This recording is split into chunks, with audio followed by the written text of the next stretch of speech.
apakah ruh itu Allah? Saya jawabnya dua kacamata, Pak, biar nggak salah paham. Kacamata syariah, pokoknya kacamata sistem syariah. Rasulullah dawuh lewat dawuh Allah di dalam surah Ali Imran ayat 31. Kul, katakan Muhammad, in kuntum tuhibbunallaha fattabi'uni.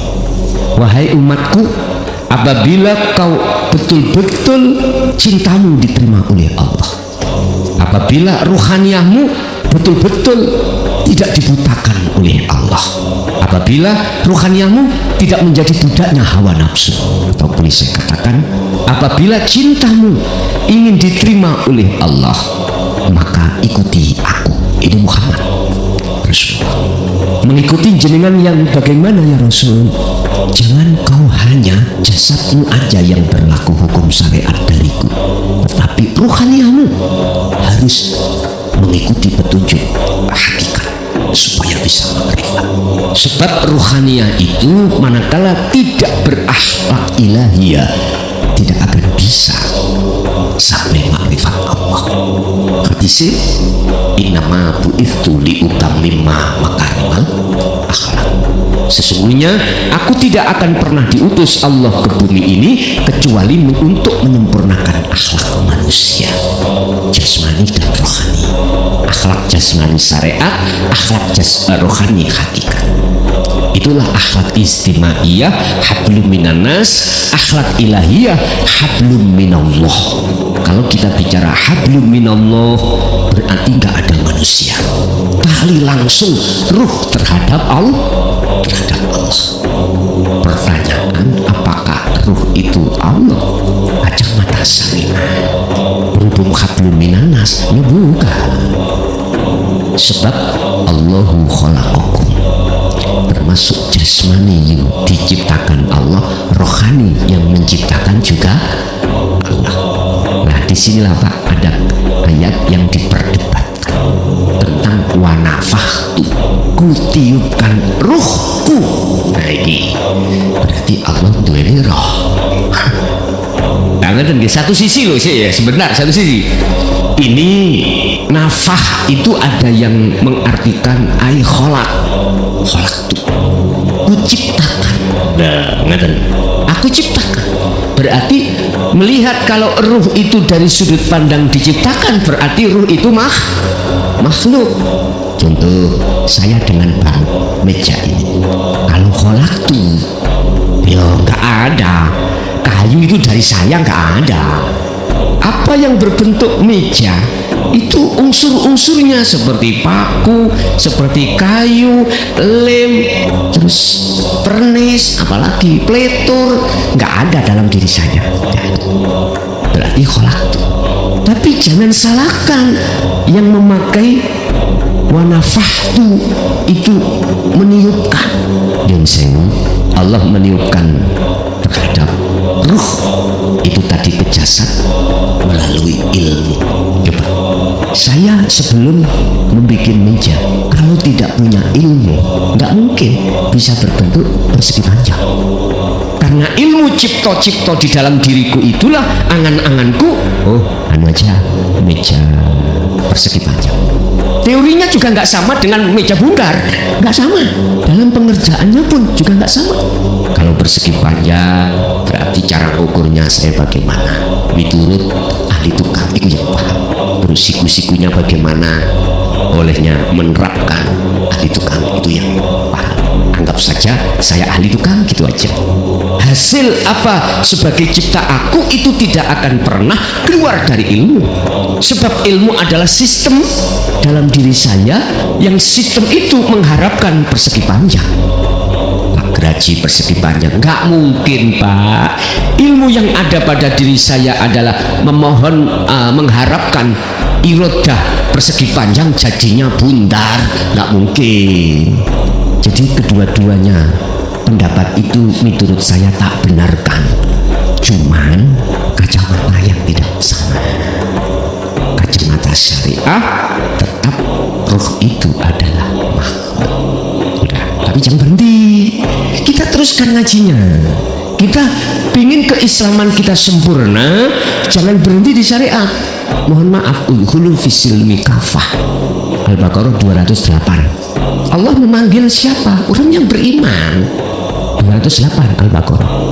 Ya ayyuhalladzina amanu, bukan ya ayyuhal muslimun, bukan ya ayyuhan nas, bukan.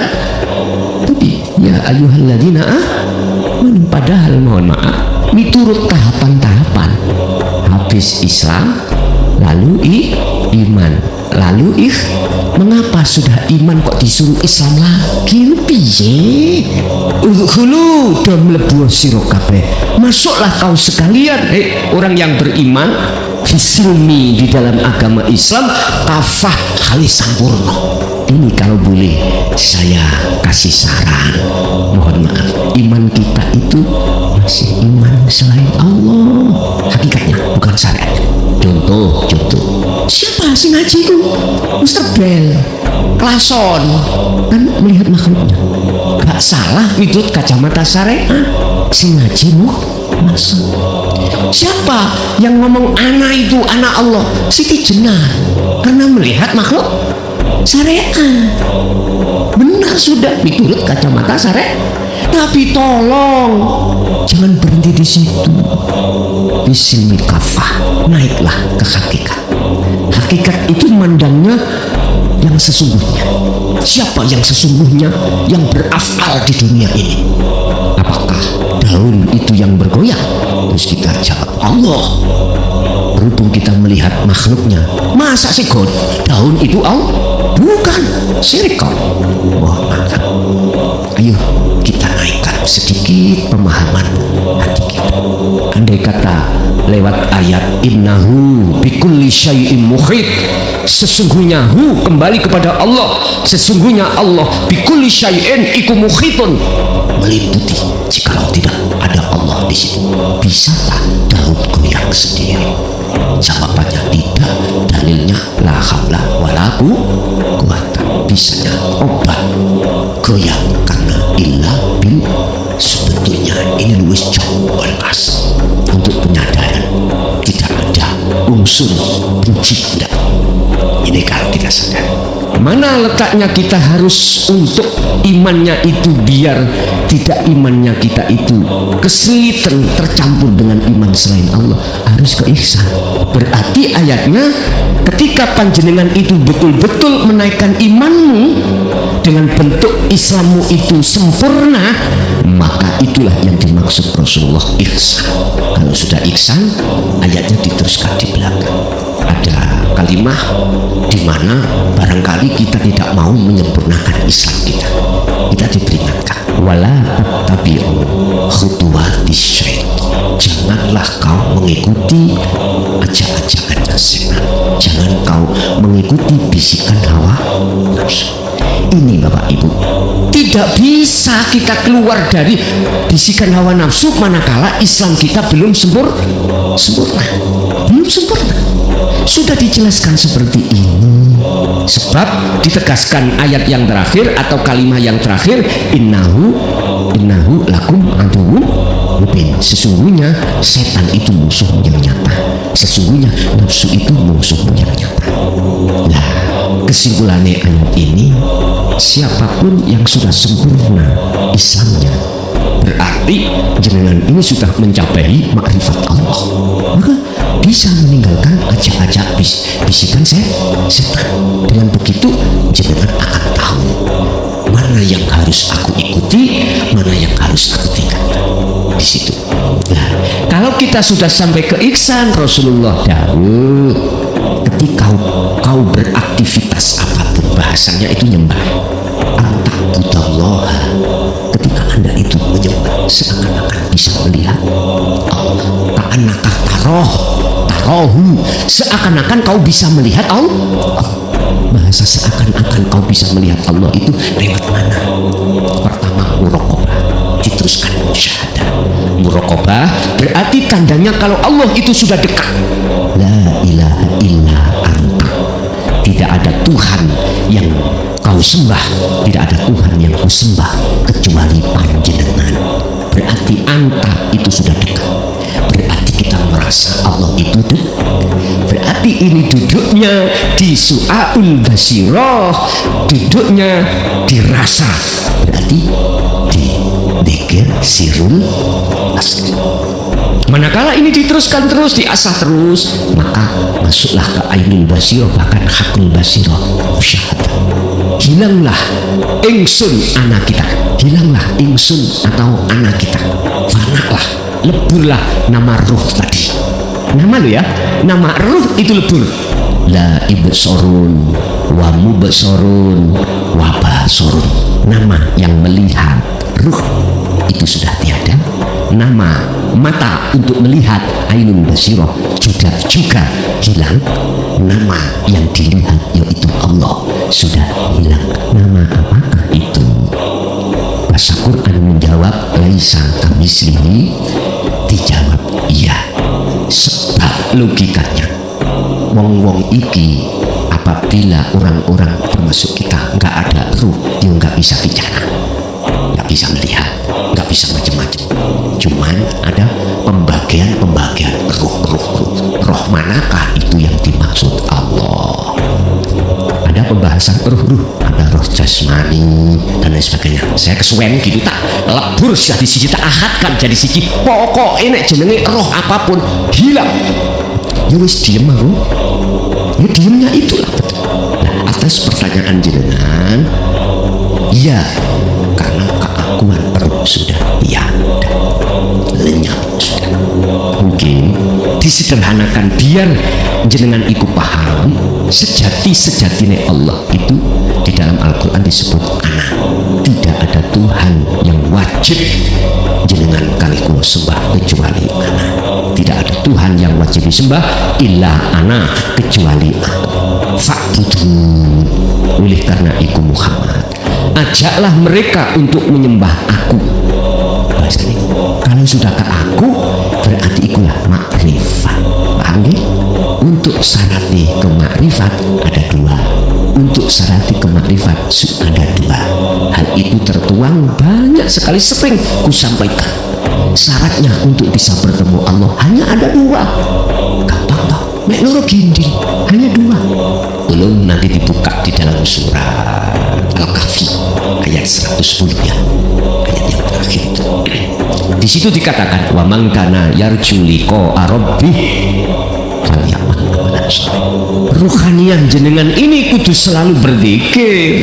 Saya maksud berzikir itu adalah kunci untuk bertemu Allah, yang bisa membasmi sirik-sirik di dalam hati kita ternyata adalah sirul asr.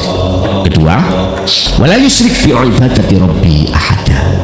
Jangan pernah ketika kita beramal ibadah apapun hatimu ada selain Allah. Jangan ada. Berarti kembali lagi pada sirul asra. Di situ dulur saudaraku yang melebihi saudara kandungku, yaitu kuncinya, yaitu saya tidak ngomong ngecap ya.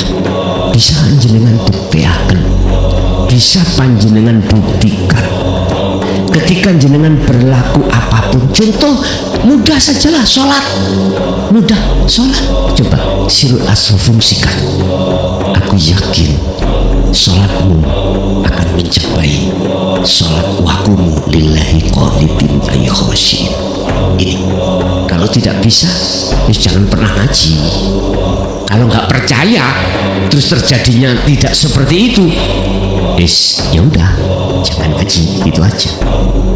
Iya, dan sudah jelas.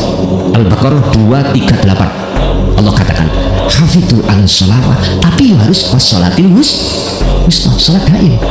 Lalu wakumu lillahi qanitin, jangan teruskan terus menerus. Kalau sudah kau teruskan lillahi qanitin ay khosyin, mesti kusuk. Aku nggak ragu dengan ayat itu. Artinya ketika Anda sudah betul-betul memfungsikan zikir sirul asr ketika sholat di dalam hatimu, aku yakin hatimu akan damai, hatimu akan tentram, hatimu tidak akan pernah bisa dimasuki oleh hal-hal yang bersifatkan duniawiyah yang ditimbulkan oleh nafsu. Tapi mohon maaf, orang belajar itu ya gak 1-2 kali. Makanya ayatnya wakumu, teruskan, jagalah terus lillahi qanitin aikhosi. Kalau tidak sesuai dengan apa yang saya katakan, kopi ini nanti sengaja tidak saya habiskan, bawa ke Mojokerto, saya siram kepala saya, aku nggak akan pernah untuk membalas. Iya, paling saya jawabnya matur suwun, jujur Pak, jujur demi Allah. Allah menghadapkan umat sekarang pada diri saya yang tidak bisa kuhitung. Secara manusiawiah itu adalah ujian saya. Ujian saya lebih ringan dibandingkan tahun 2007 atau 2006. Hanya berapa gelintir, itu lebih ringan, jujur. Tapi saya tidak bisa keluar dari apa yang Allah perintahkan terhadap saya, untuk kesana, untuk kesini, untuk kesana. Jadi boleh ruh itu jenengan mastani Allah manakala ruh itu sudah fana, dan itu nggak boleh diucapkan di tengah-tengah umum yang belum paham. Lugus gak diucap nang umum lah, sama nang mesos gak tambah luweh umum mah. Gini, saya kan jawab atas pertanyaan, tapi jawaban saya dari sisi hakikat bukan syariat. Gitu loh maksud saya. Sisi hakikat itu tidak diucapkan, cukup di dalam hati kita masing. Nah itu loh maksud saya.